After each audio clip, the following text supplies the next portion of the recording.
Shalom, shalom, queridos hermanos, muy buenos días. Llegamos a la séptima y última aliyá de la Parashat Shemot.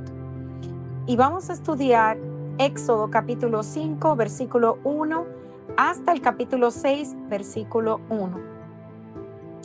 Y en este momento, hermanos, estamos en un encuentro muy importante, porque aquí, en el capítulo 5 del libro de Éxodo, veremos cómo Moisés finalmente se encuentra con el faraón. Aquí vemos que él no viene solo. Recordemos que su hermano Aarón lo acompañaría. Y también vamos a recordar que el faraón y Moisés ya se conocían, pues crecieron juntos. Pero ya habían pasado 40 años, hermanos.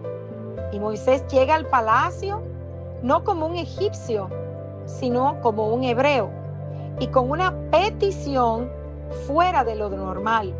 Éxodo capítulo 5:1 nos cuenta: después Moisés y Aarón entraron a la presencia de Faraón y le dijeron: el Eterno, el Dios de Israel, dice así: deja ir a mi pueblo a celebrarme fiesta en el desierto.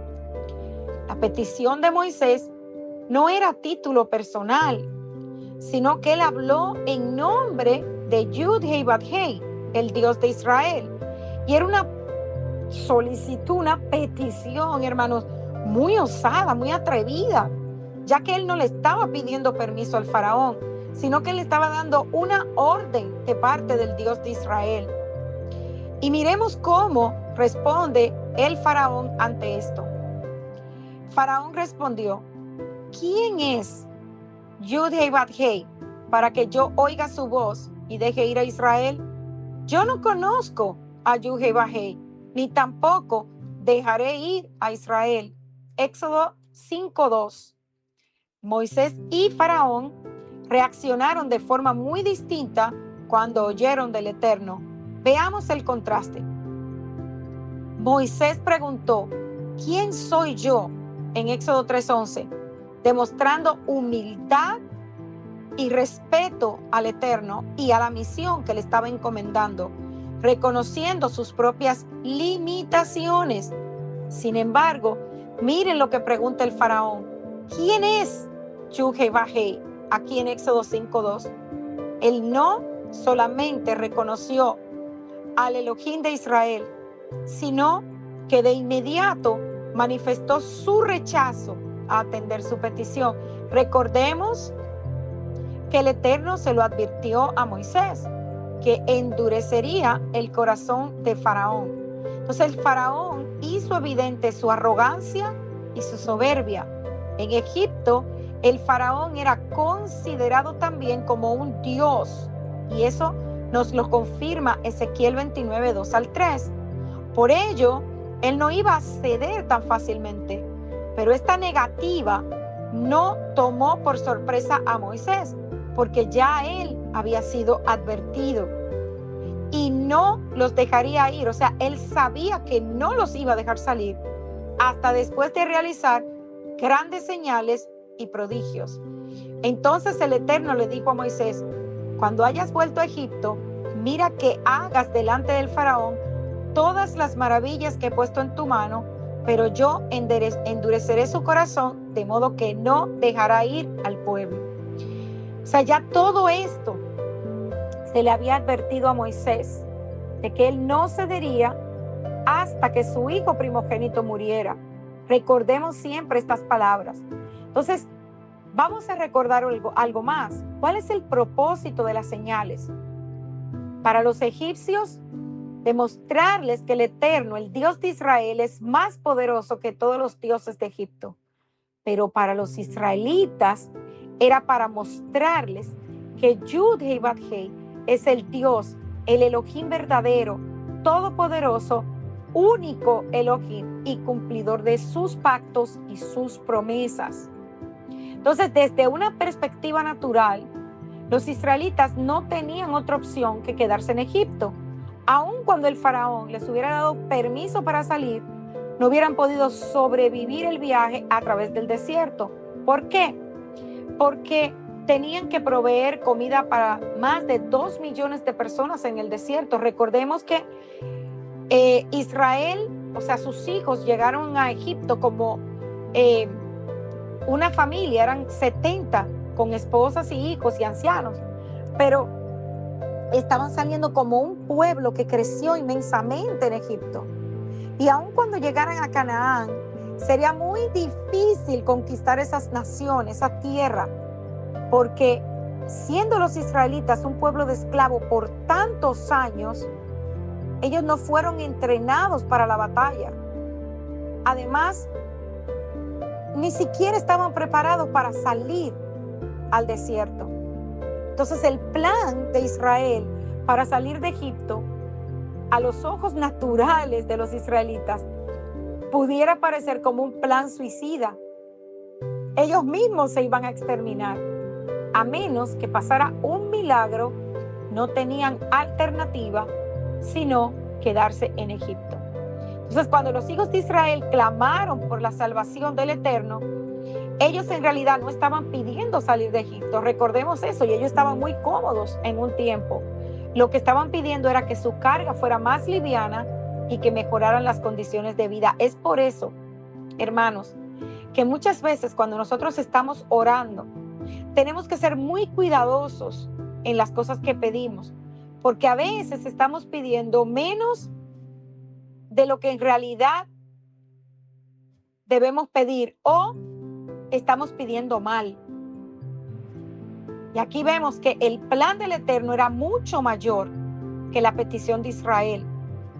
El Eterno quería hacer una redención completa y transformarlos en una nación santa que les serviría a Él y sería de ejemplo y bendición para todo el mundo, como Él prometió a Abraham. Entonces, a pesar de la negativa del faraón, Moisés y Aarón insistieron ante él.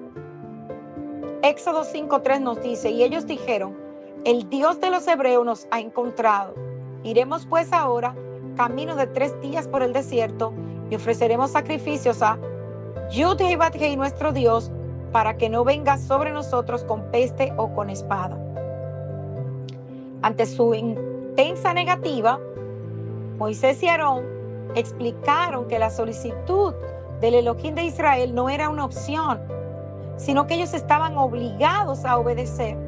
De lo contrario, tendrían consecuencias si ellos no obedecían. Y al principio Moisés explicó que vendría mal sobre los israelitas si ellos no obedecían al Eterno. Pero luego veremos que la advertencia se voltea en contra de los egipcios por negarse a someterse a la voluntad del Elohim de Israel. Y la advertencia sobre un castigo divino no movió al faraón. Más bien, lo hizo reflexionar en cómo le afectaría a Egipto la ausencia de sus esclavos israelitas. Entonces el rey, o sea, el faraón les dijo: Moisés y Aarón, ¿por qué hacen cesar al pueblo de su trabajo? Volved a sus tareas, dijo también faraón. He aquí el pueblo de la tierra es ahora mucho, y ustedes les hacen cesar de sus tareas. Lejos de entender y atender la solicitud de los israelitas, decidió castigarlos por haberse atrevido a formular dicha petición. Y eso usted lo puede ver en Éxodo capítulo 5, del 6 al 9. O sea, no solamente el corazón del faraón se endureció, sino también su mano, ya que puso más carga a los israelitas con el fin de quebrantarlos. Les duplicaron su trabajo, haciéndoles responsables ahora de recoger la paja, además de hacer los ladrillos. Y todo esto sin disminuir la cuota diaria que ellos tenían que producir. Los jefes de los esclavos israelitas apelaron por tal injusticia, ya que todos sabían que era una meta imposible de cumplir. Pero el faraón no le importó, porque lo que él quería era quebrantar a los israelitas y desanimarlos de su solicitud. Eso está en Éxodo capítulo 5, del 17 al 18. Los israelitas estaban esperando que el Eterno les alivianara la carga del trabajo forzado, pero en lugar de ser quitada, se volvió más pesada. Ante esto, el pueblo no reaccionó bien y rechazaron a Moisés y Aarón. Éxodo 5:20 al 21 dice: y encontrando a Moisés y Aarón, que estaban a la vista de ellos cuando salían de la presencia de Faraón, les dijeron: mire, Judá y Bat-Hei sobre ustedes y juzgue, pues nos han hecho abominables delante del Faraón y de sus siervos, poniéndoles la espada en la mano para que nos maten. Moisés esperaba ya esta oposición, esta negativa del Faraón, pero el Eterno se lo advirtió. Ya él estaba preparado para ello, pero lo que no se esperó era la reacción negativa de los israelitas, y es por esto que buscó consejo en el Eterno. Éxodo 5 del 22 al 23 dice: entonces Moisés se volvió al Eterno y le dijo: Señor, ¿por qué afliges a este pueblo? ¿Para qué me enviaste?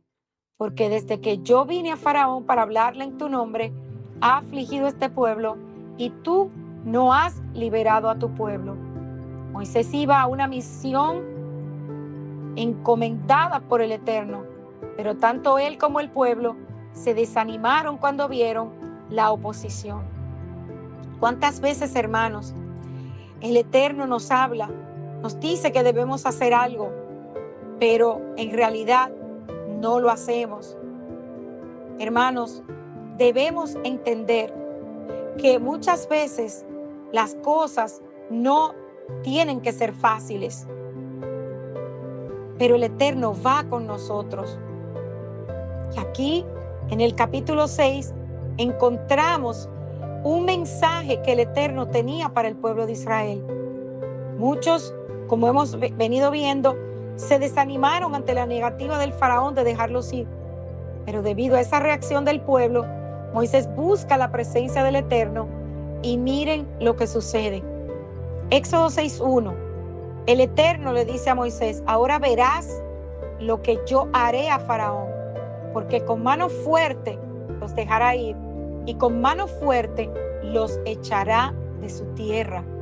Con estas palabras, el Eterno le recuerda a Moisés algo que ya le había advertido cuando le habló ante la zarza ardiente.